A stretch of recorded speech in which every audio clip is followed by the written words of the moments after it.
ఈరోజు కంచికిచర్ల కోటేశు 58వ వర్ధంతి రోజు.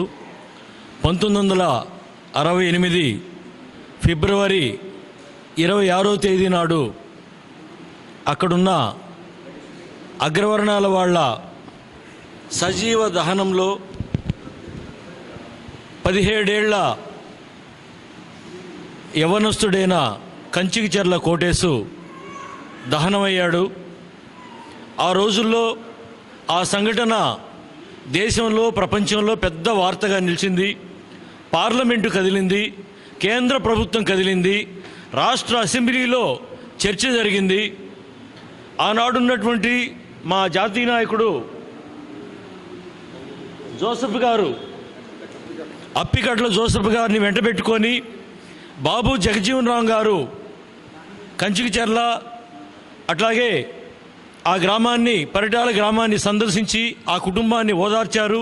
ఆ తర్వాత ఇందిరాగాంధీ ప్రభుత్వంలో పేదలకు పేదరిక నిర్మూలన 20 సూత్రాల పథకాన్ని అమలు జరపాల్సి వచ్చింది. అట్లాంటి కటిక పేదరికమైనటువంటి పరిస్థితులు, నిరక్షరాస్యత, అంటరానితనము, చదువులేనితనము ఆ రోజుల్లో పెద్ద ఎత్తున ఎదుర్కొన్నారు మా వాళ్ళు. అదే పరిస్థితులు ఈరోజు కూడా ఆంధ్రప్రదేశ్లో దాదాపు 2 ఏళ్లుగా మనం గమనించినట్లయితే దాదాపు 15 మంది వరకు మాదిగ యువకులు అనేక జిల్లాల్లో చనిపోయినటువంటి పరిస్థితి ఉంది. చట్టము మాదిగల పట్ల తటస్థమైపోతూ ఉంది.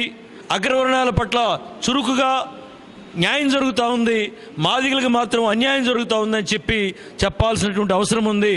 ఉదాహరణకి ప్రకాశం జిల్లా కందుకూరులో ఒక అగ్రవర్ణస్తుడు చచ్చిపోతే 1 కోటి రూపాయల నష్టపరిహారాన్ని ఈ ప్రభుత్వం ఇచ్చింది.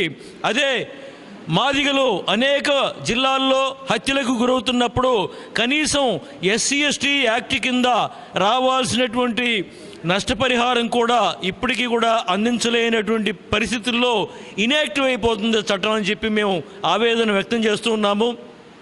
కంచికిచర్ల కోటేశు హత్య మనకిచ్చేటువంటి సందేశం ఏంటంటే, ఈరోజు మాదిగ, డక్కలి, చిందు, బైండ్ల, మాస్టి, బుడుగజంగం, బేడజంగం, రెల్లి మొదలగు షెడ్యూల్డ్ కులాలు ఏవైతే ఉన్నాయో ఆ కులాలలోని యువకులు బాగా చదువుకోవాలి, క్వాలిటీ చదువులు చదువుకోవాలి, మంచి ఉపాధి, స్వయం ఉపాధి అవకాశాలు కలగాలి, మంచి ఉద్యోగాల్లోకి వెళ్ళాలి, వ్యాపారస్తులు కావాలి, పారిశ్రామికవేత్తలు కావాలి, ఆర్థికంగా ఎదగాలి, రాజకీయాల్లో నాయకత్వం వహించాలి, ప్రభుత్వ అధికారంలో భాగస్వామ్యం పొందాలి. మాదిగ యువకులు ఆ రకమైనటువంటి పరివర్తన వస్తే మాత్రమే కంచికిచర్ల కోటేశు లాంటి హత్యలు మాదిగల మీద, మిగిలిన షెడ్యూల్డ్ కులాల మీద ఆగిపోతాయి తప్ప, లేదంటే 1968లో ఏదైతే జరిగిందో కోటేశు మీద అవే పరిస్థితులు ఇప్పటికీ కూడా పునరావృతమవుతూ కంటిన్యూ అవుతూ ఉన్నటువంటి ఆందోళనకరమైనటువంటి పరిస్థితి మనం చూస్తున్నాము. కుల అణచివేత అంటేనే ఒక సాంఘిక విపత్తు. మనుషులు సృష్టించిన, అగ్రవర్ణ సమాజం సృష్టించినటువంటి సాంఘిక విపత్తే కుల అణచివేత. ఈ కుల అణచివేత పోవాలంటే ఖచ్చితంగా మాదిగ అనుబంధ కులాల బాలబాలికలు, యువకులు బాగా చదువుకొని ఆర్థికంగా ప్రయోజకవంతులు అయ్యి తెలివిగా మీరితేనే మన మీద ఈ అత్యాచారాలు ఆగిపోతాయి తప్ప లేకపోతే ఆగిపోవని చెప్పి ఈ కంచికిచర్ల కోటేశు హత్యోదంతం మనకు తెలియజేస్తూ ఉంది. కాబట్టి చైతన్యవంతం కావాలి ఈ సందర్భంగా అని చెప్పి మాదిగ అనుబంధ కులాల యువతీ యువకులందరినీ కూడా మేము పిలుపునిస్తూ ఉన్నాం.